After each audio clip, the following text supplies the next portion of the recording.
So as we make our way around the perimeter to one of the sections that we found initially when we did our investigation to start with, we come across the block work that's sitting on top of the slab, and it's pretty much directly interfering with where we want to install our perimeter barrier.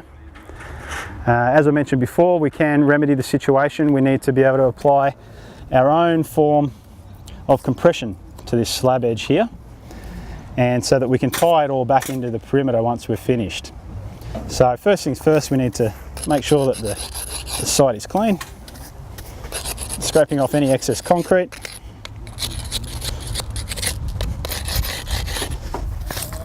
brooming it off and clearing it up.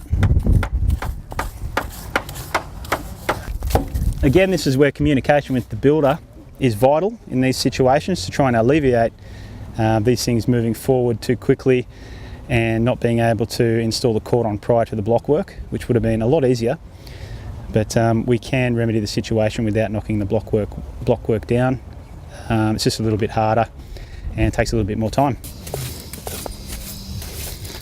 So I'm assuming the brickwork will continue along on this rebate. So we need to ensure that we have compression.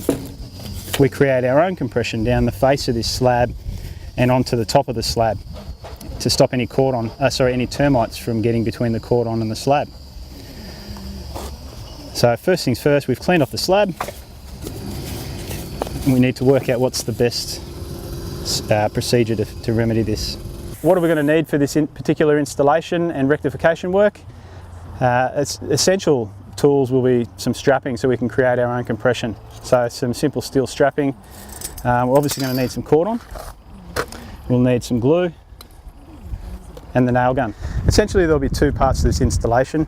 We'll need to create some cold joint barrier as prepared earlier to fit into that corner, into the rebate, and then we'll need to create a perimeter barrier through that section and strap and create our own compression. And we'll need to create a perimeter barrier through that section. We'll need to strap down that vertical face to create our own compression on the cordon and continue the strapping along the horizontal, because I don't feel that the timber frame will be sitting on the slab edge, so we'll need to create our own compression along that area. Get a bit of glue in there.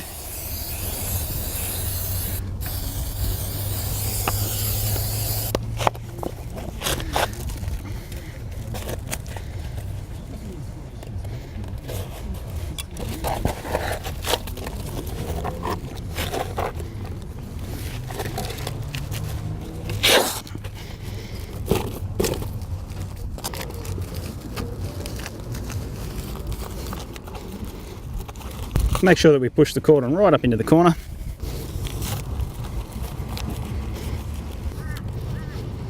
Push it right into the edge.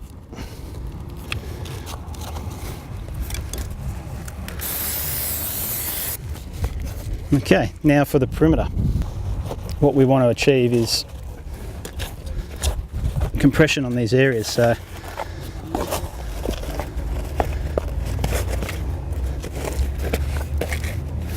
there's a chalk line there that we can attach to.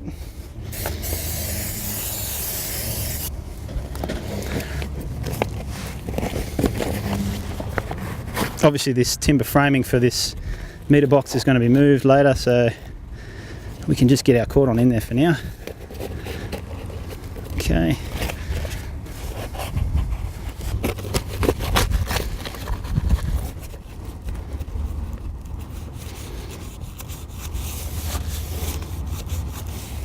Okay, steel strapping.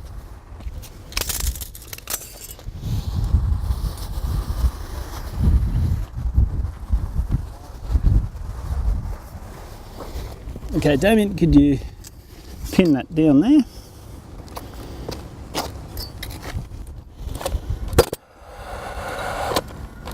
We'll ensure our strapping can be compressed right down into that bottom corner.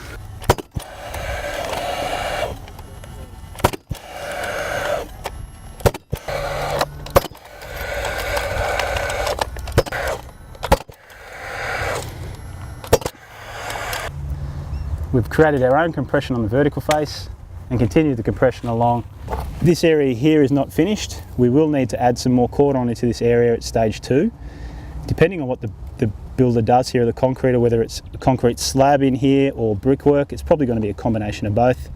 So once we get to that stage, we'll need to have another think about how to reattach the cordon to get our 75mm visual zone externally. But at least we've got some cordon in compressing between the slabs, and we've alleviated any termite entry into this area from the subsoil.